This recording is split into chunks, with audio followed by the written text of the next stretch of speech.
Morning మరొకసారి anyways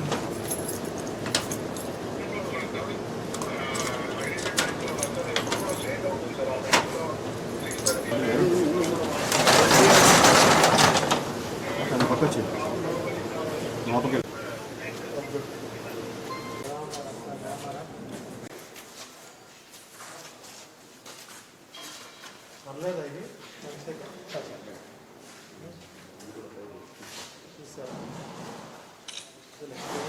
and RDO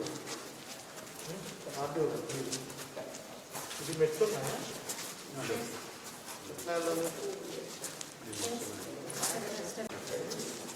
record recommend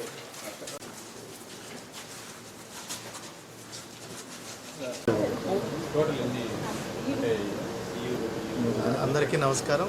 మనకి ఏదైతే తిరుపతి జిల్లాలో తిరుపతి పార్లమెంట్ ప్లస్ అసెంబ్లీ నియోజకవర్గాల్లో గత సంవత్సరం జరిగినటువంటి జనరల్ ఎలక్షన్ తాలూకా అన్ని ఈవీఎంస్ అన్నీ కూడా మనం ఇక్కడ రేణిగుంటలోని గోడౌన్లో భద్రపరచుకోవడం జరిగింది. ఎలక్షన్ కమిషన్ ఆఫ్ ఇండియా వాళ్ళ ఆదేశాల మేరకు ఈ యొక్క గోడౌన్ని ప్రతి 3 నెలలకు ఒకసారి ఖచ్చితంగా డిస్ట్రిక్ట్ ఎలక్షన్ ఆఫీసర్ అంటే కలెక్టర్ ఖచ్చితంగా విజిట్ చేసి ఈవీఎంస్ని ఎట్లా భద్రపరిచారు, సేఫ్గా ఉన్నాయా లేదా అనేది చూడవలసి ఉంటుంది. దానికి వివిధ పొలిటికల్ పార్టీస్ వాళ్ళ సమక్షంలో మనం ఈరోజు ఈ గోడౌన్ని సీల్ ఓపెన్ చేసి మనము కండిషన్ అన్ని చెక్ చేయడం జరిగింది. కొన్ని అబ్జర్వేషన్స్ కొన్ని పొలిటికల్ పార్టీస్ వాళ్ళు చెప్పారు. రానున్న వర్షాకాలంలో ఎక్కడ కూడా లీక్స్ లేకుండా చూసుకునేటట్టు చెప్పమన్నారు.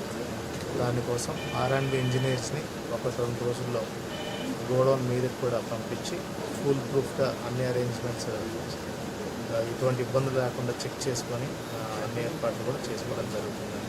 ఇదంతా కూడా ఎలక్షన్ కమిషన్ ఆఫ్ ఇండియా ప్రతి ఒక్క ఎలక్షన్ని కూడా ట్రాన్స్పరెంట్ పద్ధతిలో ప్రజలకు ఎటువంటి డౌట్ రాకుండా ఉండేందుకు కూడా జిల్లా కలెక్టర్ స్థాయిలో ఈ గోడౌన్స్ అనేది ఇన్స్పెక్షన్, అది కూడా డోర్ తీయాలన్నా వేయాలన్నా కూడా ఖచ్చితంగా పొలిటికల్ పార్టీస్ సమక్షంలోనే అన్నీ చేయాలి. వాళ్ళ నమ్మకం కూడా చాలా ఇంపార్టెంట్ కాబట్టి ఈరోజు వాళ్ళందరితో కలిపి ఇక్కడే ఇన్స్పెక్షన్ రావడం జరిగింది. Thank you.